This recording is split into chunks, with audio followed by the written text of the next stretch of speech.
We got a recorder going? We're rolling. Rolling. All right, Chair Harry Meyer. Yep. Vice Chair Gary Delvaux. Here. Jim Bloomberg. Here. Alderman Joe Moore. Alderman Parma. Yes. Ed Schuler has to be excused, and Tom Weber. Okay.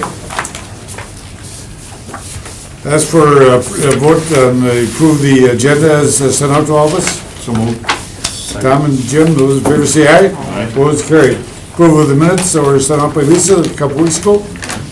I wasn't at the special meeting, so I can't, actually somebody that was at the special meeting, I wasn't there. I also moved. All right, Jim, Tom, those in favor say aye. Aye. Opposed, carried. Hey, Gary, I was there. Okay, very good, Jim. I was gonna be there, but I knew you'd be there. I knew we were covered. Communications, none. Old business, none. New business.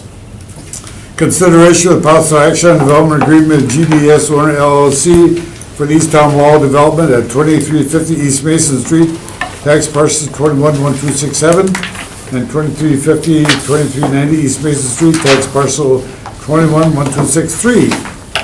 Kevin, you're up. All right, so we are talking about the East Town Mall. We've been talking about it for quite some time and potential redevelopment of that facility. I handed out, I emailed you earlier this week an updated development agreement with the cover memo, and then I updated the cover memo, realizing I made a typo on that. Just in terms of the packet that was sent out on Friday, some changes that were made to the development agreement. And in short, they had to deal with the timing of approvals, and in terms of the project grant, breaking that down into some chunks. If the public wants, there's extra copies up here available for that, just reflecting those changes. So in short, I mean, we've been talking about East Town Mall for a while. More than a while. More than a while, that's, well, yes. And so we have a developer who is looking to come in and basically. Now, is this a different developer? This is the same developer. Okay. It is, originally, it was Lexington Realty who had the term sheet with. They created an LLC, GBES Owner 1. They're the ones who are the actual development entity, but their principals are Lexington Realty, which we had discussed previously. So they are looking at, as we talked about before, basically taking down the interior portions of the mall and replacing it with a number of multi-use tenants, much akin to what you see going on at Cub Foods next door. With that, staff has been supportive of this. I think, overall, just from a neighborhood perspective, we've been trying to get things moved over there for quite some time. With Cub Foods and this project, as we talked about with TID 19, we kind of see these as the first steps towards really recreating that neighborhood center. We've got a really vibrant mixed use. We're leading here with the retail. There's no reason that we couldn't have other office, housing, different types of uses come forward in the future. But we've got to start with some projects, and this is one of them. So with that, right now, just outlined in your memo, in terms of the values and the increment, the assessment, which I think we talked about a lot the first time, right now that assessment is still in the process of being challenged and is in the court system. Hence, it reflects in the development agreement kind of two alternatives no matter what that assessment comes in at. Basically, the discrepancy is between the two values that are stated in there. The $3 million, which the buyer believes should be the base value, and $7.3 million, which the city believes should be the base value. The difference in terms of how that impacts the development agreement has to do with then the length of really the pay-go. And that is if the developer, the court decides with the developer, the pay-go, the increment is going to be larger, so that pay-go will be a much lesser period, versus if the city's value at 7.3 stays, pay-go will be extended a little bit, probably about until 2037. And so in terms of the upfront money, what we talked about, that's still going to be covered, and I'll get into the details of that in a moment. But with that, when it's all done, we're looking at a value of $18 million, and that is a value that the developer will make an obligation to pay. And that is they will confirm no matter what the new value comes in, that they will pay taxes on that $18 million when fully built out in 2022. There's some interim steps they have, and again, depending on that base value. And in short, it'll be going to about 15.6 million in 2020 and 2021, with the full build out of that 18 million in 2022 and thereafter for the term of this agreement. Just in terms of the incentive and things that have changed a little bit since the term sheet went through, what we're proposing is a project grant of $1.5 million. That's down from $2 million that we provided initially. Talking with the developer, I think that has to do with some changes of the Brown County Library. It is not going to be a part of this project in terms of leasing the space in there. Just a side note, I think there's some opportunities, where that east branch of Brown County Library goes. We'd like to see it still in this neighborhood and creating a new facility that's part of another mixed-use development, but it's not going to be in this East Town structure. So we looked at reducing that project grant, and then the debt service will be covered. They agreed to pay 110% of whatever the debt service is, and then any remaining taxes, a pay-go of 75% up until a cap in total of $3 million. So that is maintaining where we were before. Again, depending on where that base value comes in, the time period of which that ranges, maybe drawn out a little bit, but all in would be $3 million. So with that, yeah, I'll be happy to entertain some questions if you'd like to discuss or have any questions before we go any further. When is the grant paid off? I see 5 installment payments. When does it start? Correct. So they, I believe that's in section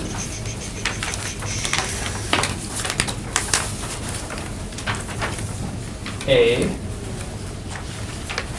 And I have to look at this.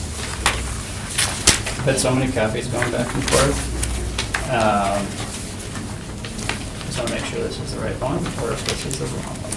Page 7. Yeah, page 7.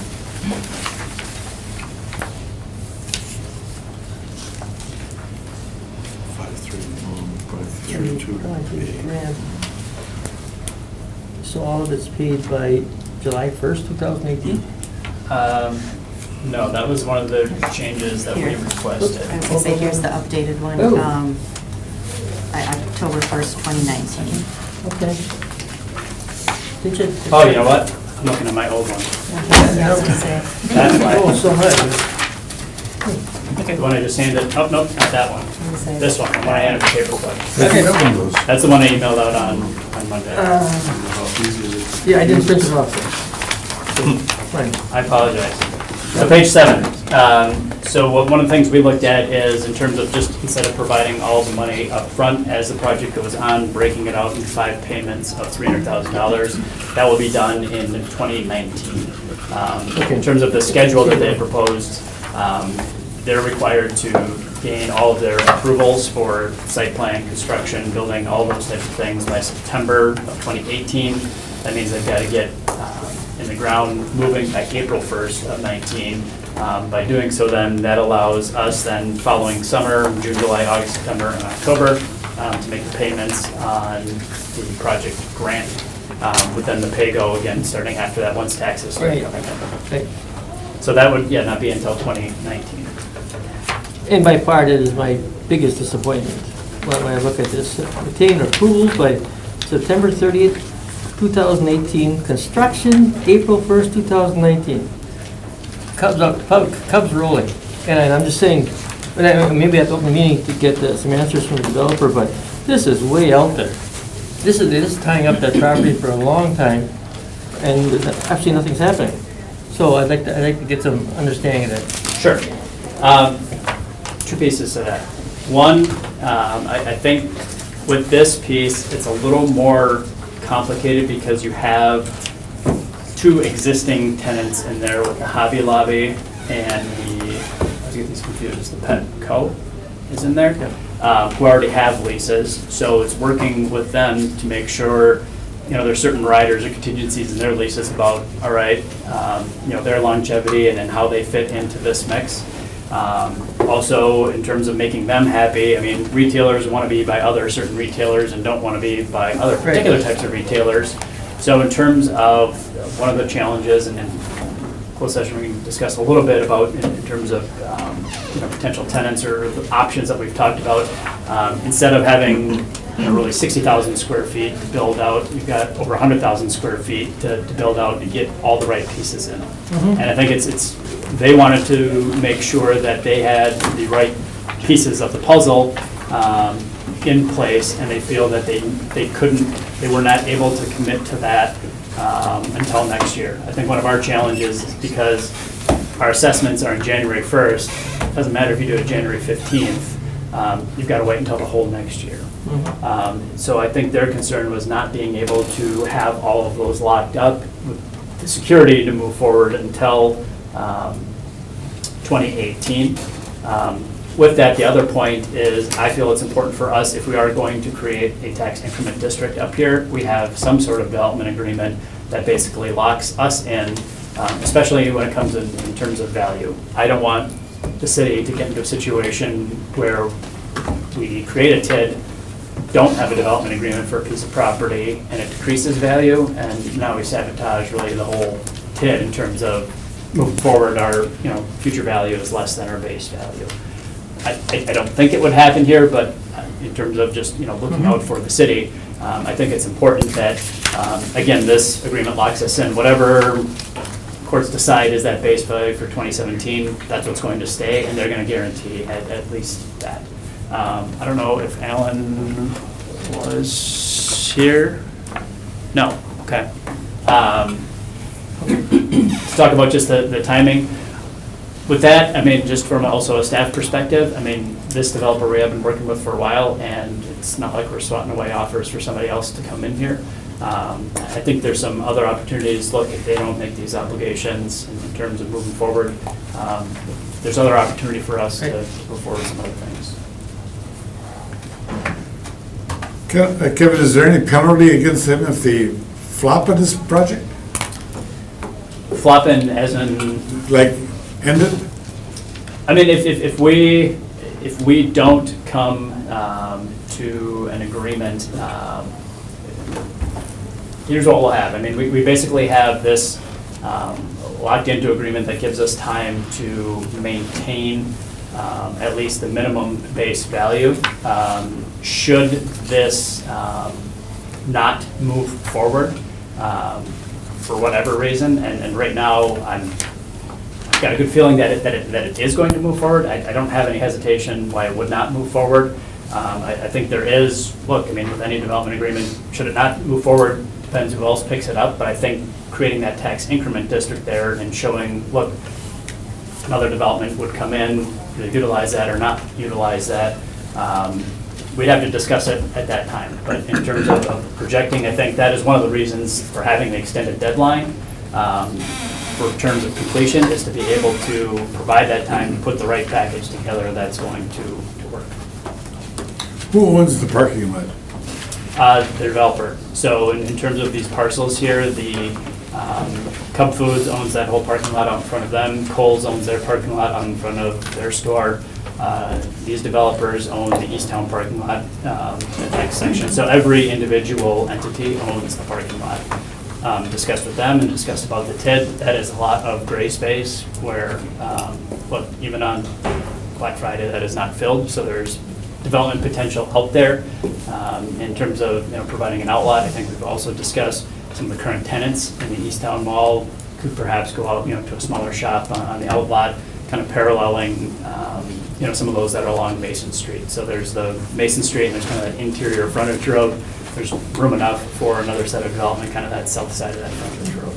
Do you think the owners of the lot would approve some further development in the parking lot itself? Yeah, yeah. I mean, we've had those discussions with them. I think they need to start with the buildings themselves. Right. But we've discussed and given the planning and development out there provides that flexibility to do that. They also understand, look, there's potential upside for them. The more vibrant that they can make that area, the better leases they can command in their facility long term. Right. And so I mean, I think you know, like, just what good retail attracts good retail, and when it's vacant, you know, it's very cumulative. So yeah, there's a lot of incentive for them to continue to make that as the highest and best use as possible. Any further questions? Yeah, just a question on those, not the out parcels that we're talking about possibly being developed and built, but the parcels along Mason Street. Are there any vacant, unused parcels right now, other than maybe at the very east end? I believe there is, And who owns those? there's one underused one, and it is still retained by Jones Lang LaSalle. At one of the entrances, it's a smaller kind of office building near the Shopko entrance. But it's only about like a 3,000 square foot structure. Those parcels are not included in the TID. No, I Yeah. understand that. But I was wondering about creating parcels inside the TID district. What's our competition outside of the TID district there for? But that's pretty well filled up, so that Yeah. speaks well of the possibility. Can I just comment on the schedule, just, you know, from my perspective, as disappointing as the schedule might be, it really seems realistic, and just from the comments that Director Vaughn made about, you know, what the function of the space and the different retailers and such that they need to work with. But, I mean, just the logistics of, you know, putting together construction documents from a time frame, you know, that's a year out, right? The 2018. And then really even from a construction commencement period, again, it's 6 months, which again seems disappointing, but there could be factors in there depending on what they're looking at from a construction Right. perspective. Starting in the spring makes more sense than Sure. locking yourself into a winter construction phase. Sure. And existing leases, I can see the impact of that. But I do echo Gary's concern initially, because my first blush too is the same thing, and I think sometimes that's because we've seen this to be the Yeah. first indication Sure. of issues that haven't gone always so well. Kevin, if they were ready, they could start earlier. Yeah, I mean, look, there's no reason that they could start sooner, and I think one of the things we discussed internally is, you know, when we just, last month, when we talked about the rail yard in terms of ramping things up and their, you know, goals, we have, and I'm just pulling back up to confirm, you know, 16 million by 2024. And that is, look, that was built in with some pretty conservative assumptions. I think they're gonna beat that, and I think there's no penalty here for coming in ahead of time. I think they're just, for their sake, you know, accounting for things about, I think, two big things: securing leases and just construction timing and the weather. I mean, just better or worse, we got to deal with winter here, and you're going to be ripping the roof off the building. You know, you got to make sure you're ready for that. Any other questions? I just want to make a comment, and Kevin and I both met with these investors from out east. They're really comfortable with a June date. That doesn't mean, I'm sorry I'm here late, but that doesn't mean anything to the city, right? Right. Everything we do is January 1st, and they wanted to get off on the right foot with the community. I mean, we know that project, or that area's been struggling for years and years and years. Yeah. And we thought, really, what's another 6 months? But in the city's eyes, it's either a year Or a year. or a year. There isn't a June 1st, but, you know, this could happen quicker. You know, we've got the guarantees in place, and we like who they're mentioning, but it takes a little time, and Sure. I would really support giving these guys another 6 months, which is a year. That's for a motion? Even though I objected initially, I'll make the motion to approve. One second. We have a motion from Gary, second by Jim, to approve the development agreement with GBS Owner LLC for the East Town Mall redevelopment project at 2350 East Mason and 2390 East Mason. Those in favor say aye. Aye. Opposed, carried. Number 2, consideration of possible action on term sheet with Schwabe North America for Nature's Way Development at 954 Erie Road, parcel 21-1722, and 1024 Erie Road, parcel 21-171-4. All right. So we continue on the east side of town and moving out further past I-43 into the I-43 Business Center. What we have is a term sheet. Schwabe North America, better known around here as Nature's Way. What they would like to do is construct a new health food manufacturing facility, starting at 70,000 square feet. And they want to do this on some city-owned land at the southwest corner of Mason Street and Erie Road. This is the parcel that, This is adjoining their existing property? no, so Oh. this is probably like a quarter mile east. So they will maintain their existing facility. This will be a primary production facility. And what they'd like to do is purchase the whole parcel, I think initially, 70,000 square feet to start, but they want to have room for expansion. And so we as city staff, I think this is a very great project, Nature's Way being a very great company, good employer. And in terms of just, again, we talked about strategy and economic development and where we're at in food manufacturing and technology. I think supporting companies that are really, pushing the envelope in those fields, helps us, not only in terms of directly, but also through, the supply chain and other businesses that they support here. So with that, the cities own the property, so in terms of value, it's worth nothing right now.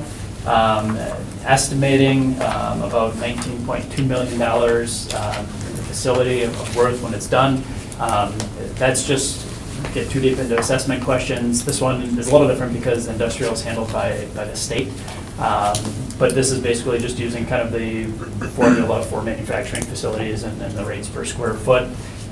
With that, and depending with Diana how personal property goes in the upcoming years here, they'll be investing some significant funds in equipment in that building as well. So with that, you see the value in property taxes that we'll be looking at coming in. We're going basically nothing now to $428,000, about $170,000 for the city when this thing is fully built. With that, some of the, in terms of the obligations or recommending a TIF incentive, here we are looking at a TIF incentive that is all pay-go, and that is, once the development is built, we'll provide up to 80% of the TIF increment back to the developer. Some other contingencies on our part is that we will work to acquire 2 smaller parcels that are adjacent to the property. I think of primary importance is the one directly at the corner of Mason and Erie. And then there's a small one just further down Erie Road to acquire that as well, just so there's a big whole square and close back to the full 30 acres that it is. With that, we anticipate, based on some negotiations, thank you, Ken, that will come in under $400,000. We'll look at using TID funds for those acquisitions. And then we will also look at, and back up, they will also purchase our land, the parcels that we own out there, for $700,000. So that will provide some funding in for us back into money that was accounted for in the general levy. And then we are working with Public Works in terms of infrastructure improvements. 2 big projects, one reconstructing Erie Road from Mason Street South. It's just a rural road right now to make some improvements to provide some access. But then also providing adequate water, storm, and sewer to that area. One of the things we're working on is extending sewer. And that will basically also open up property for development to the east of Erie Road. Right now, there's just no capacity. There's some short-term things we can do, but in terms of really, if we'd like to see I-43 expand to the east, and also, residential development out there, we need to bring that sewer through. So it's a project that has been in the works and planned. I think this, puts more emphasis on us to get that done in a timely manner in order to complete this project. And so with that, those are the commitments that we are looking at. All in terms of the pay-go, that will be capped at $3 million on the back end.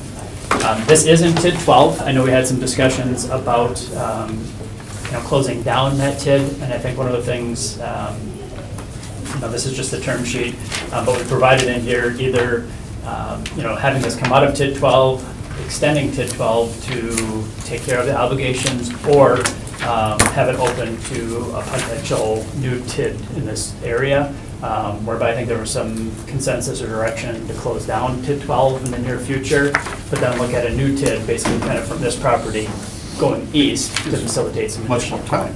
Pardon? If you do that, we're, Yeah, I mean, it provides an So much more additional time. time, and it provides, some additional incentive for us, for other development or money to get infrastructure in to complete. how far does the city limit go east of Erie? I think we're another mile. Is it that far? Yeah, I can just pull up. The city does own a few more parcels out that way, but again, they're not serviced right now, so in terms of sale price, to get services to them or out in that area, they become a lot more lucrative option. You have any thought on what employment that might create? I believe at first to start will be 35 jobs. There's also Chris Shastak, is that how you say last name? He is with CBRE. He's here on behalf of the client, and he can speak more directly to some of those questions. I think he also, would like to discuss, and I put in my memo here, just, the importance of this project and, kind of putting into perspective that, yeah, even though they're nearby, when they looked at, placing a new facility, they weren't just looking at Green Bay. And I think, in terms of them making a business decision where that best thing was to go, it was a pretty competitive search for them in terms of where best to put that facility. I think that's worth underscoring.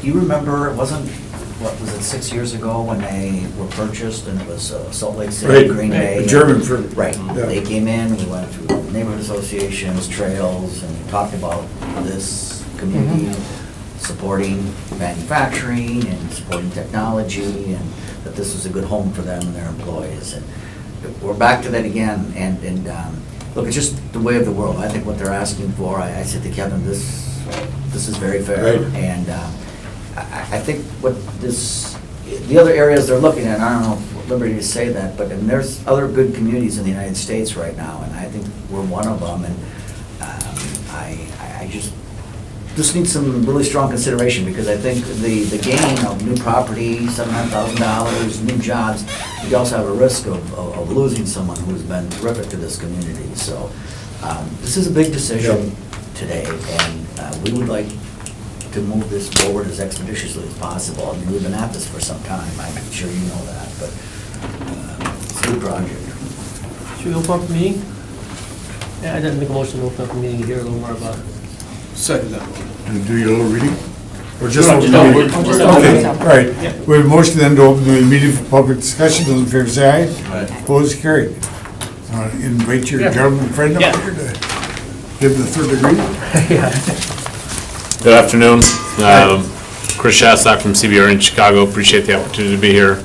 Been working with Kevin and Mayor Schmidt on this project, as well as the governor's office and team from WDC.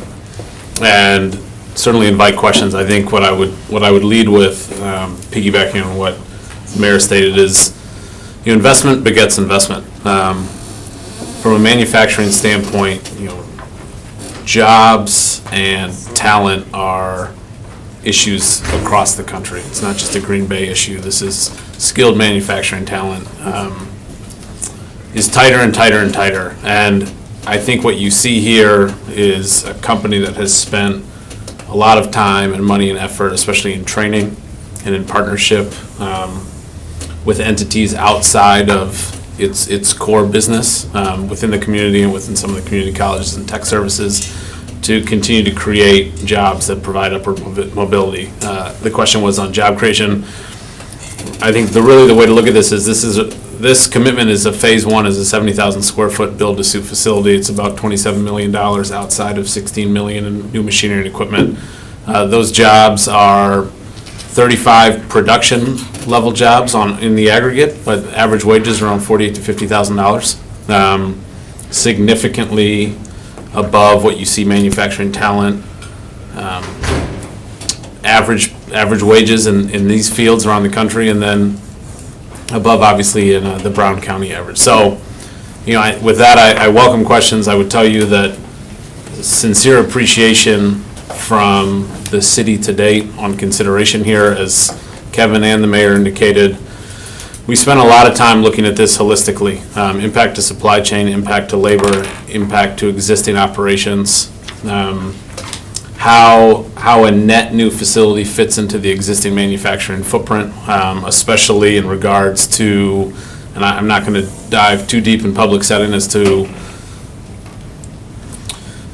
what the client and what the company intends to manufacture in the facility. So this is, I come before you to say this is all net new. We're not here talking about what exists today. This is, I think, an exciting new project, one of significance. The capital investment is also significant, and if you really look at this, I spend my time helping manufacturing clients around the country really look at location decisions around supply chain and labor. And what is really evident is where, as I said at the beginning, investment gets investment, and an investment of this type, it's a build-to-suit to own scenario. This is not a lease scenario. They're looking at the right location to put a stake in the ground and continue to grow their business. So with that, I welcome any questions. Are there any future expansion? I mean, I know they can and they're acquiring adequate land, but is that anything that's in the near future? Yeah, I think what's fair to say is if you look at the size of the parcel as well as the other two parcels that Kevin indicated, there's significant room to do future. There's room, but I mean, I'm just wondering if there's any thought, is there any need arising that they see that says, in 10 years, we're going to have to expand? Or Sure. There's absolutely thought, and I think it's significant consideration given to that. Otherwise, the size of the parcel, it doesn't make sense. Kevin, there's a site plan, I believe, in your packets. Yeah, on page 10, you can kind of see the layout of how 70,000 square feet lays out on there, and they wouldn't be taking it if they didn't look at someday the rest of it for growth. Approximately when would you like to get started on this? Yeah, great question. I think time is of essence. We'd like to see, final location decision complete in Q4 of this year. Like discussed in the earlier item, we would want to start construction here in short order. That would probably be the bulk of 2018. Obviously, for those of us that live in these parts of the country, winter conditions are real when it comes to putting a shovel in the ground and looking to be operational in 2019. Isn't Green Bay your sort of #1 city in the United States? In what For regard? Schwab? Yes, this is headquarters here. There's an Right. office that's Yep. been. How many other cities are you located in? We just opened up a brand-new office, the client, in Minneapolis. McCarran, Nevada is an existing distribution center. There is some discussion around what future supply chain and distribution networks will look like, but much of the bulk is here in Green Bay today. Well, my main question was in regards to jobs, and you answered that. Anything else? All right, thank you. Thank you. Appreciate it. Make a motion to go back to regular business. Motion is by Gary, second by Tom, then return to regular order of business. Those in favor say aye. Opposed, carried. Motion on the proposal. I got a comment, Go ahead, Joe. question, Dr. Vaughn. We're looking at the new assessed value to be $19,200,000, which for the city of Green Bay brings $169,920 in real estate taxes at our current mill rate. Correct. And we're looking at 80% for the pay-go. Correct. And my question is, because I am a strong proponent of closing 12 early, once we get some infrastructure projects done out there and paid in cash, I'd like to see that TID close. If a new TID was created that would encompass this property, could the TID be extended and the percentage dropped so that we'd be looking at an annual revenue of, well, right now it would be less than 34,000 of the 170. I mean, I know this isn't a development agreement, this is a term sheet, but I mean, this is what everyone's doing all their numbers off of, and I'm curious if that's an opportunity for us. So the reason that we put 80% is to look at squeezing it into TID 12 in terms of, I think, working with what we have on the books right now, and in terms of, okay, can we make the numbers work with TID 12? And when we first started talking about it and extending it, you can extend it potentially up to 3 years. Now, this is a 20-year TID, not a 27. Okay, the numbers work if we do that. But I think one of the things we can discuss through is what the client would be, and if it's your direction, an option for if it were to go into a new TID, and you're saying changing that percentage to have it drawn out longer. And two schools of thought of, one, you draw it out longer, or you do it up front and get it done with and potentially close. I think if that's something you want to consider, I can talk with the client and bring that back for the development agreement. I think as Chris said, time is of the essence. So I think in terms of providing some of those options, I think we'll get working on that, and he's here, and we can have those discussions in terms of what you'd like to see in that development agreement. What is the time frame for bringing a development agreement back to us? Well, potentially, at the end director's report, I'm going to talk about a special meeting on the 25th of this month, so that this could go back, council goes back to 2 meetings a month in October, so that way it could go to the October 3rd meeting. But I think if not that, they want to be right after that, so this will be at the next RDA meeting. I think, in terms of the pieces, they're ready to move. I think they want to get some direction from the city where things stand. And I think one of the things too is that if we put it in a way, and we can have those discussions, and maybe it pushes it further than sooner about that timetable for closing TID 12, and by when, maybe the city would be making some obligations that look, if it goes to a new TID, then there's a different approach. With that, I think, one of the things I also want to account for is just with the client, the time value of money. And so if we're going to be drawing it out longer periods of years, that's going to be money in terms of that they're upfronting. So just having to account for that. Just a heads up, we may get a counter for that 3 million may go up a little bit. Just in terms of if now, instead of waiting for 7 years to get it paid back, they're waiting 15. It's a little more holding for them. But if that's something you'd like to see discussed, then Because the term sheet says, from 2025 to 2028 or create, there's some vagueness in here that I guess there could be an addendum or an amendment made to the development agreement once it's, if this was to be approved down the road, we could always still see an amendment come forward at that time. I guess I don't know, we've had this discussion, the part of the support of borrowing from 12 before to pay off the other TIDs was that we still had the opportunity to close 12 early. correct. So, and I think that kind of garnered some support, so then to come in and then to see that there's a potential of extending 12 now. Is your preference that this come back with, I think obligation then for us to look at the process of creating a new TID for that area? I don't know. I think when it comes forward with the time for the development agreement, I wouldn't mind seeing what the numbers might look like as far as now instead of 3 million, we do 3.7 up front or whatever it might be, and we extend this out and drop the percentage to 60% instead of 80%. You're a smart guy. Yeah, you're a smart guy, Chris. You probably pull the calculator out and do it right now. But Yeah, I'm just, I could, and two things. One, I guess, if we're gonna start negotiating, I'd rather go in closed session, Yes. but then Right. I wanna, And I don't know that we need to do client that. I don't think we have to Yep. get to that point. I think we can Okay. do the term sheet right now. And look, I definitely support the project. I just want But I think you would be looking for at least something that doesn't provide us an obligation to extend to 12.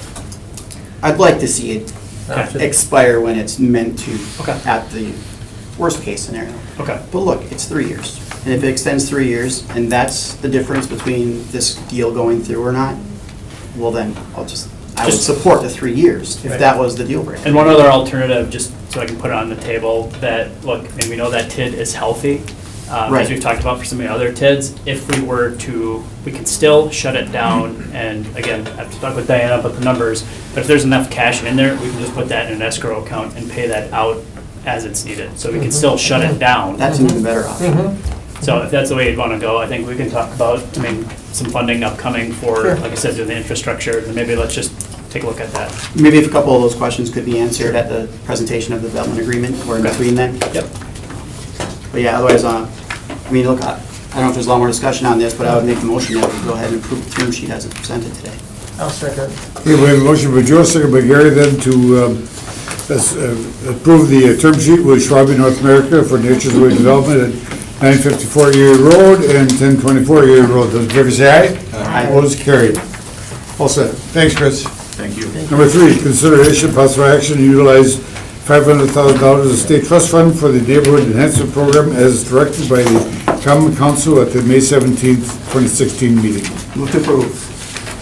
What? Move to approve. Very quick, Joe, no questions? Well, we already approved it at the council in 2016, so we don't really have to do a whole lot. We don't accept that, Joe. You've got the report in front of you, so Yes. you've kind of seen what we've been doing. We're at the Yes. point now where we'd like to use that state trust fund money. We didn't draw it closer to that time because we didn't need it. We want to draw it until the interest on it until we need it, so. You have some we projects? We have some projects now we'd like to do, and we're ready to use it, so. That's great. What's the payback on the trust? Payback Diana? term on the trust fund? Well, we haven't had the final discussion, but, you know, your options of up to 5 years, 5 to 10, or 6 to 10, or 11 to 20. You know, if we would be looking at a 6 to 10 year, is probably where it would go. Right now it's at about 3.5%. But, you know, the advantage of the state trust loan is we can pull the money within about 45 days from the time that we apply for it. So, and limited paperwork compared to a traditional bonding and bonding The costs. bond, the rate, not the bond, but the rate differential in those terms, the 1 to 5, 6 to whatever, are those significant? It goes from 3% to 3.5 to 4. 4 would be Oh, so 11 that is to 20. significant, yeah. Yeah, but, you know, anything over 10 would be 11 to 20 years would be 4%. Yeah, there's no sense. You do the second one? And again, we always have that option of refunding it or taking it into a bonding No. structure and Right. then paying one off early. No second yet. No, that's it. Yeah, it's generally, There will be, but. how's that comparing to bonding right now? General fund obligation. I think we paid around 3% this past year for 2017 bonding. Okay, so the trust fund's a little high. A little higher, but those were also longer terms. in most And easier to cases. get to, yes, much. Jim, what do you think? All right, let's do it. Second it. All right, we have a motion by Joe, second by Jim then to utilize the $500,000 state trust fund for the neighborhood enhancement program as directed by the city council. The May 17th meeting, those in favor say aye. Aye. Opposed, carried. Number 4, consideration of possible action to enter into a development agreement for 308 South Quincy Street under the New Homes in Your Neighborhood program. All right. Whoa, Ed? fire away. All right. Okay, back in July, we had entered into a planning option with a different individual on this property. That has since fallen through, and we put this back on the market, and within a week, NeighborWorks Green Bay approached us, and they're ready to go with a development agreement on this property at 308 South Quincy. They're looking at using the New Homes in Your Neighborhood program, which would be the $20,000 grant and the gifting of the property to them. They'll also be pairing that with the Adopt-A-Home program to build a single-family home on the property. Picture in there. Yeah. The picture's in the packet here. They had done another Adopt-A-Home project at 719 North Broadway. That project was very successful. They had a buyer before completion. Yeah. That's very attractive. They're working with the Green Bay School District on this, and with the Bridges program. Yeah, I guess they're looking forward to, they're looking to move forward pretty quickly on this as well. So, as soon as we get the approval, we can get all, everything going right away. They want to be in the ground within the month here, so. And Tim Dennison from NeighborWorks is here if you have any questions for him on the project.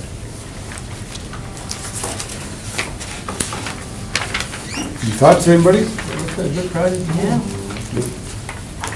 I don't say good project to me. Okay. I make a motion to approve. I'll second. Motion by Gary, second by Melanie, then to enter into a development agreement for 308 South Quincy Street under the New Homes in Your Neighborhood program. Those in favor say aye. Aye. Opposed, carried. Number 6, consideration possible action to issue a quitclaim deed for parcel 7706-1 to the city of Green Bay. Wait. What? That's number 5. Let's do 5. 5, what did I say? 6, sorry, 5. Oh, He was reading it right. I was reading 5. okay, sorry about that. I'll continue the sentence. To resolve an outstanding record, title issue and effectuate a previously approved property conveyance from the Redevelopment Authority to the city of Green Bay. Who can explain that? Well, I'm going to start with regards to, if you put the map up, just, this is the parcel that in the green, the Redevelopment Authority owns, which is around Golden House on University Avenue. Oh. And there's the construction of the new clinic that's on the corner of University and Webster. Dan Ditchine is actually here from the Parks Department, who can explain the transfer of why the RDA needs to transfer this property. It's something that wasn't done originally when we purchased it and designated it Parkway, but Dan, if you want to come on up and. Dan Ditchak, Green Bay Parks. So as Cheryl said, we purchased, or the RDA purchased this property around 1992, and it was the park's understanding that it was supposed to be converted to parkland, and we've been maintaining it. The Parks Department has been maintaining that property ever since. When you look at the tax records, it's actually listed as the City of Green Bay as the owner, not the RDA. And what we found out when we were trying to do a property trade with American Foods, we were going through a title company to switch it over. It's something the Park Committee and City Council approved the trade at a previous, about a month or two ago. And when we went through the title company, we found out that we just have to clean up the title a little bit. So what we're asking for is just a quick claim deed the property to the City of Green Bay so that we can continue with the property trade that was approved already. So. Sounds reasonable. Make a motion to approve. Second. Motion by Gary, second by Jim, Yes. that we approve a quick claim deed for parcel 7706-1 to resolve an outstanding record title issue and effectuate a previously approved property conveyance from the Redevelopment Authority of the City of Green Bay. Those in favor say aye. Aye. Opposed, carried. Number 6, consideration of possible action to purchase parcel 22160-7 using neighborhood enhancement funds. All right. What's that? All right, so Where we we at? have a parcel here out in the Red Smith neighborhood. Owner of the property approached the RDA, looking to sell it for basically what he owes in taxes on it right now. Right now, it's not developable, it's landlocked, but there is a future plan to put roads through this area. So Where's right the now- bay in relation to that? North? Yeah. Up, yeah. Okay. Up that way. All right. Yeah, you're direction. Like Red Smith, up there, up in this area, I thought there was a water up there. so. Yeah. To the west. Northwest, yeah. How big a site is it? This is, well, right, you're looking at 93 by 107, so it's a Quarter, less. yeah. So eventually, once the roads do go through here, we'll end up with a buildable corner parcel. He's looking at selling it to us for $762 and change, so. And I think it's wooded, so there's no maintenance. Correct, yeah, right now there would be no maintenance on it, so. So how soon Sure, can you we don't turn have that to- over? There's no definite plan right now on when those Banking roads will it. be going through, so it would be banking it for now, but with no maintenance costs Right. on it, so. The average price on those lots out there right now is probably about 45,000. So if you buy it now for less than 1,000 and we bank it until the infrastructure bad. is done, Right. I think it's a reasonable turn. Gotta improve it first. Right. Okay, Is so- that all, and just out of curiosity, there's an egress that looks like to the parcel just this side of, south of that property, and then it looks like another to the east of that property. Are those like, is that like a all-family compound, or is that a recorded easement for private development? I guess, which, are we? Okay, The big one to the right. No, going down, that's the Right there. future. Here? That- Those are all that- yeah. individual parcels. I know, but there's no frontage. There's no frontage. Yeah, the frontage is The right frontage is down there. there, so that parcel in between the bottom and the top is landlocked as well. Correct. And so is the one to the right of that, the double lot, that's landlocked.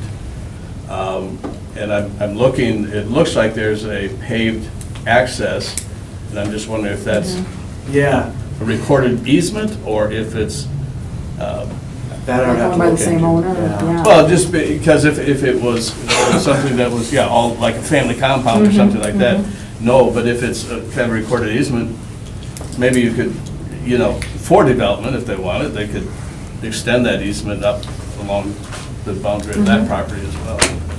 Because it may be 20 years before Mhm. you guys get to put a road in there. Right, and well, the city has already, this is all city right away right now. Yeah, So right away. that's, yeah. Yeah. Just wait, we'll look into that. Okay, motion? Go ahead, Tom. So what? It's your turn. Motion to approve this. Motion by Tom, second by Second. Gary, those in favor? Joe, actually. Right. That's, motion to approve the purchase of parcel 22-160-7 using neighborhood enhancement funds. Those in favor say aye. Aye. Opposed, carried. Number 7, consideration of possible action and request by staff to appoint Chad Van Handel to the Community Development Revolving Loan Fund Committee.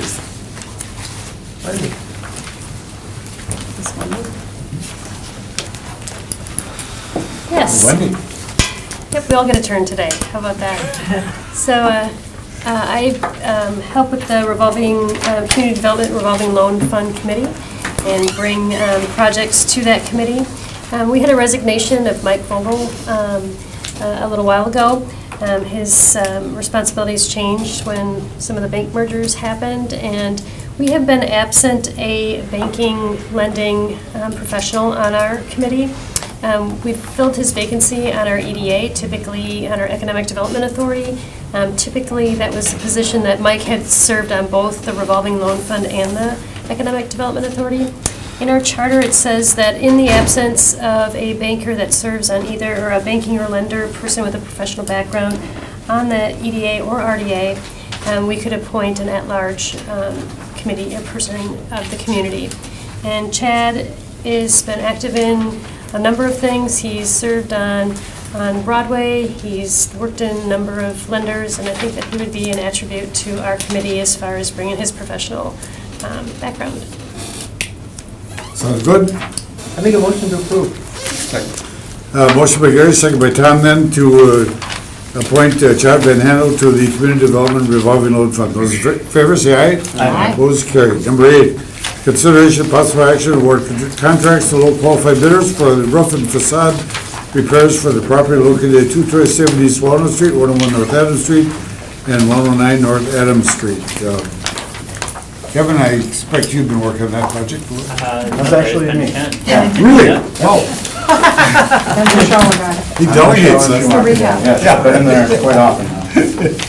So I've been working with both Department of Public Works and Purchasing to get bids on what I had brought to you guys previously. Right. And we have gotten bids on the re-roofing of the Adams Street building, as well as the installation of a new drain on the Walnut Street building.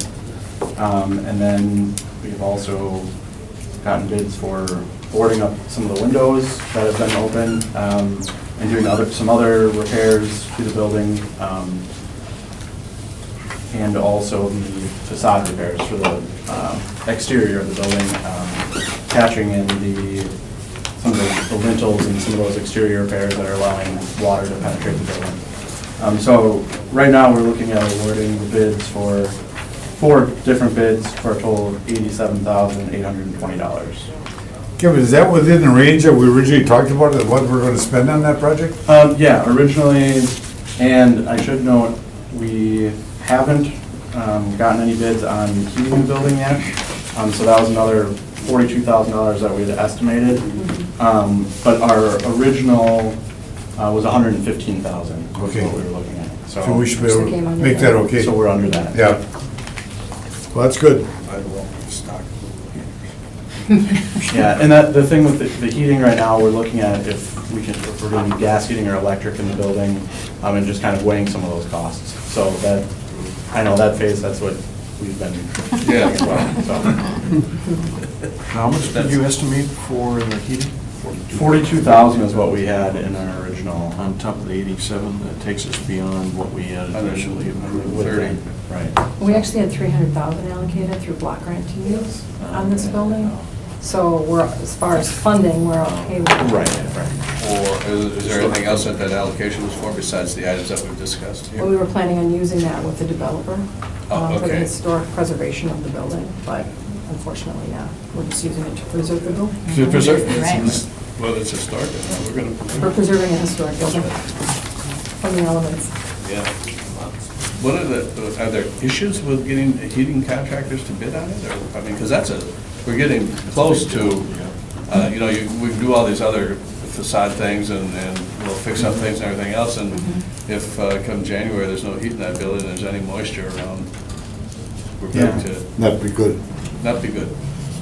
No, I think right now it's just a matter of figuring out what type of heating we're gonna go with. Okay. So, yeah, I spoke with one heating, Is or there, I guess a rental company that would supply and set up everything. And they've called me back already, they're ready to go, they just need to know what direction we're gonna go. And then is all the ductwork and everything in for gas if you? It would all be individual units, there's there wouldn't be any ductwork. Oh, there's nothing running, Right. so it's all good. It'd be temporary. Yeah. When would you finish up this work, Kevin? Ken, yeah, this would be, all of the contractors know that it needs to be done by November 1st.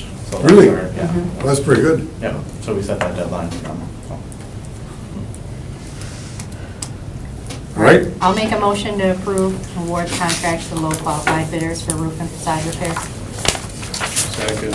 Motion by Melanie, second by Tom, to accept the contracts for the low qualified bidders for the roof and facade work on Walnut and Adams Street. Those in favor say aye. Aye. Opposed, carried.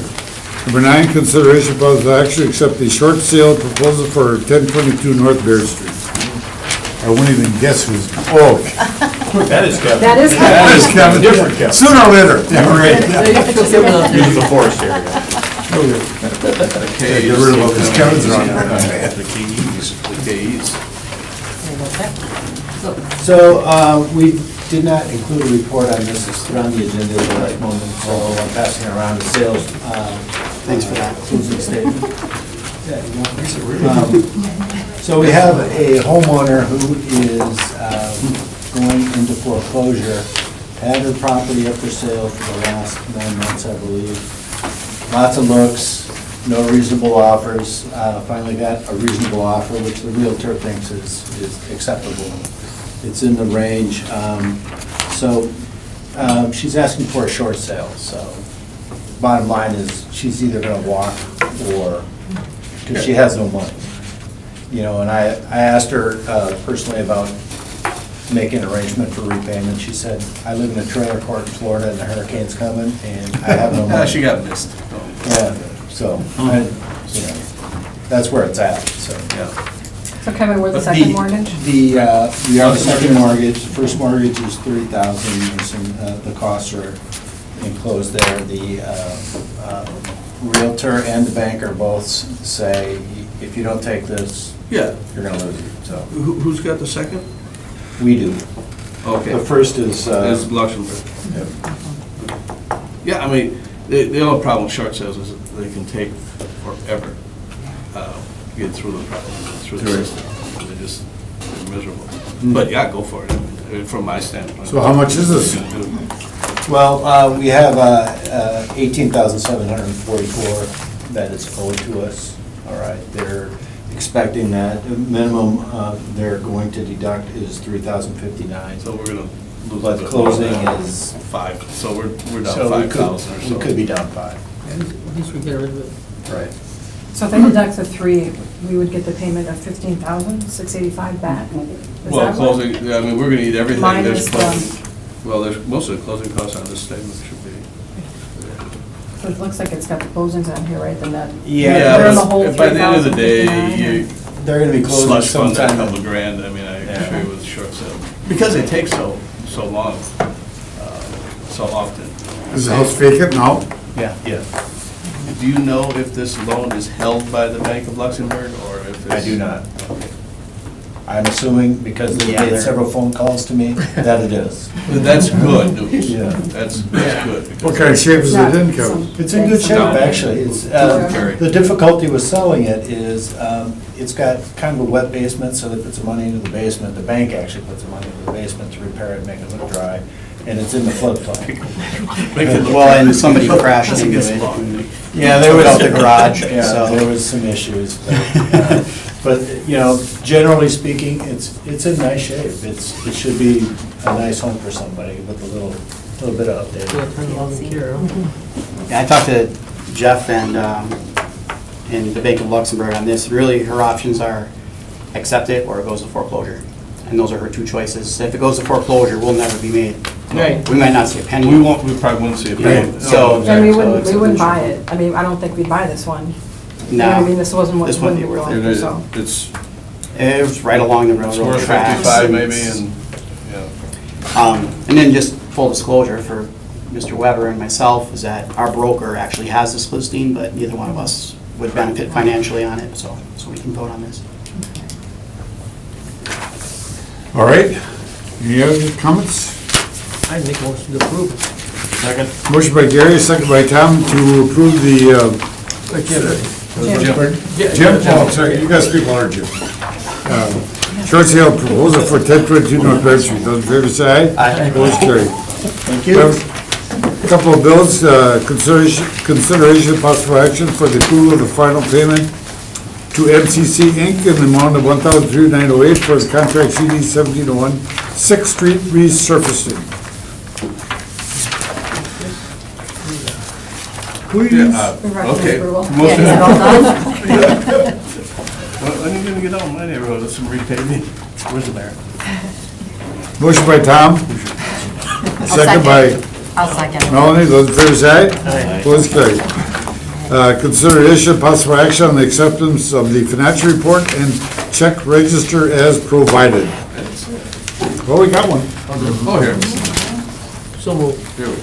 Motion by Gary, second by Joe? Joe. Those in favor say aye. Opposed, carried. Informational consideration of second amendment to the management agreement with LLJ Postmark Acquisitions for the management of the KI Convention Center.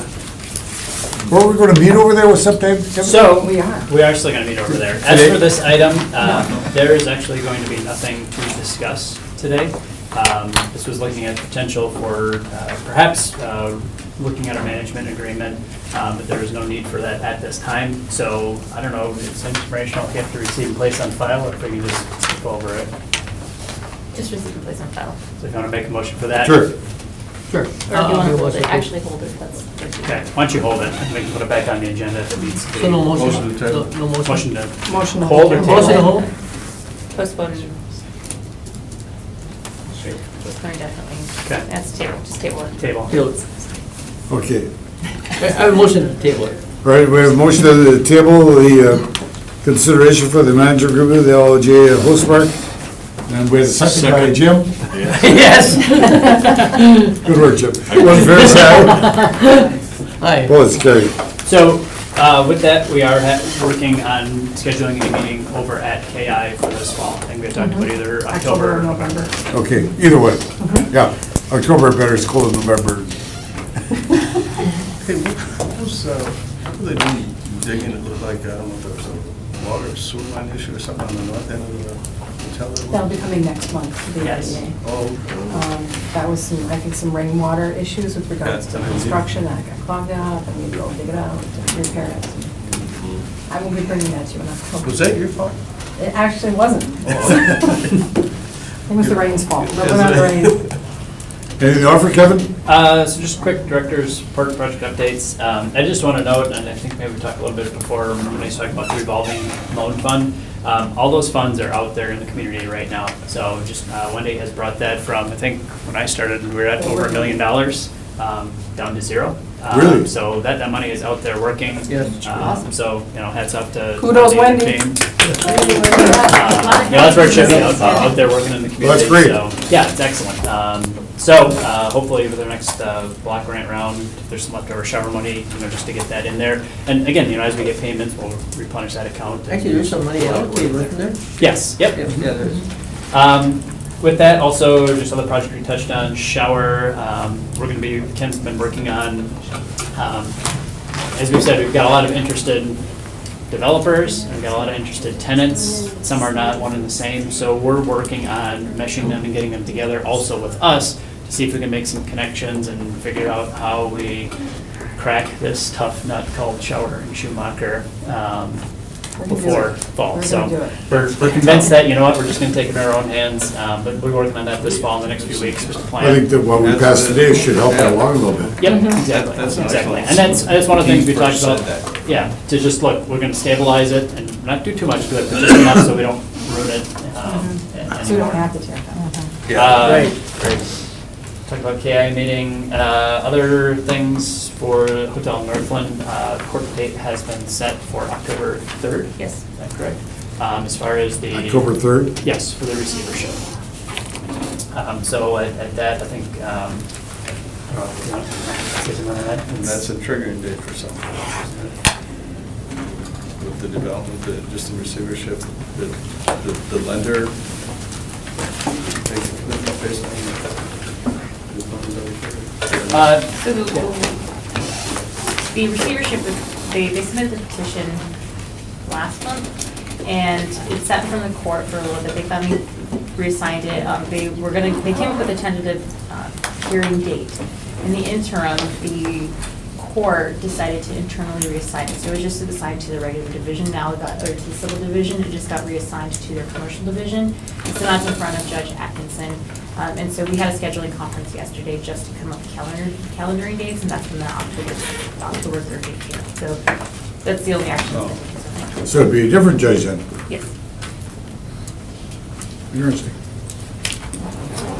And then just other projects, we talked a little bit about before, kind of worked through the process. So at Shipyard, I got held up, and we did have some discussion at council, so just getting the parties back together to bring something, I think, back this fall, to get that agreement up and moving. I think just some of the discussions we had about, potential changes and, just how the configuration, but I think we're in a good spot to get direction from RDA, we get direction from council, and bring that back through, so. Yeah, so no, we can get back to, Somebody mentioned to me that there's some digging at the slip there? Yes, so right now what's going on, that is actually the Fox River Cleanup Authority. Oh. So they are going in and they are taking all the PCBs out of the slip. And then as they did that, that caused the wall on the south side to collapse. So they are going to go through and replace that with riprap. So that is something, that is all on the cleanup. Who's doing that, Kevin? That is the Fox River Cleanup Authority, the federal money and actually the corporate money that goes in to pay for that. That is all being funded through them. So it's more their project than not ours. Correct. I mean, our thing and They just just- attorney, I mean, basically like you leave us the same way we got it. I mean, it's clean, but look, we're not having any land loss and then we're not having. It should be any better. Access. Yeah, it will. And I think in terms of the riprap that's going to be on the slip, is preferable environmentally to the DNR. They like that, but also just from our aspect, it's going to stabilize that and be built to last. Any idea how deep that slip is? At low water level, it will still be, 8 feet? 6 or 8 feet of freeboard. I was thinking. Really? So you won't be able to get a tall ship in there, but it still will be open for Yeah. pleasure craft. And that is at extreme low. And as you know, we're at the very opposite Yeah. end of that right now, so. Kevin, one of the things that we requested, it was a full report on all of our kids. You know when that's gonna happen? Correct. So we can do that. We talked a little bit about it at JRB. Make sure Jim's here when we do it. Yeah, and maybe for our next meeting, I'm gonna look at Diana, we can just kind of constitute, we've got our finalized reports now into the DOR, and I think maybe we can just go over and just do a little summary of where they're at, and what we hope to do with them, based on JRB action. I think, TID 12 kind of being the one, like, all right, for closure, and then, what's kind of next in the queue, but if we can slate that for the next meeting. That'd be real good. Anything in particular they would want to be presented? Yeah, like the typical recap of each SID, what the status is and dollars and all those sort of things, and how many years are left. I think it is a standard report to just give to the state. There's one that's sent out to the overlapping jurisdictions at the end of every year. Yes, so they, If we wanted to wait for that, she will have already done that on each TIF. so this is the first year they have a standardized requirement for entering, so all of our stuff is in right now. Correct, it's no longer May 1st, no, it's July 31st. And now there was requirements that your JRB needed to Right. review it and approve it before we submitted it to the state. It's all online. The one caveat I think we have, like with the reports, it doesn't kind of tell the full story of the TID. and that basically you have to list like all your liabilities till the end of the TID up front now, as if they were to do today. So it looks like a lot of our TIDs are just like, are all underwater, which they're not. And so I think. That's without projecting the increment for. Exactly. And so just, that's one of the comments we had. I think it just helps, for us to kind of go through and put in perspective. Here's where we're at today, and here's Right. really where the balances are, and here's where we're projected. But that could be all your verbal comments as we're Yeah. going through them. Yep. That'd be fine. Okay.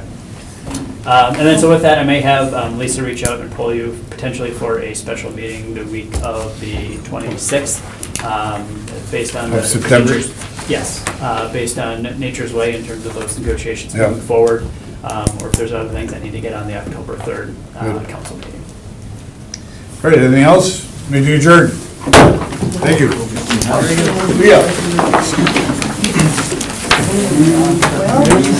Yeah.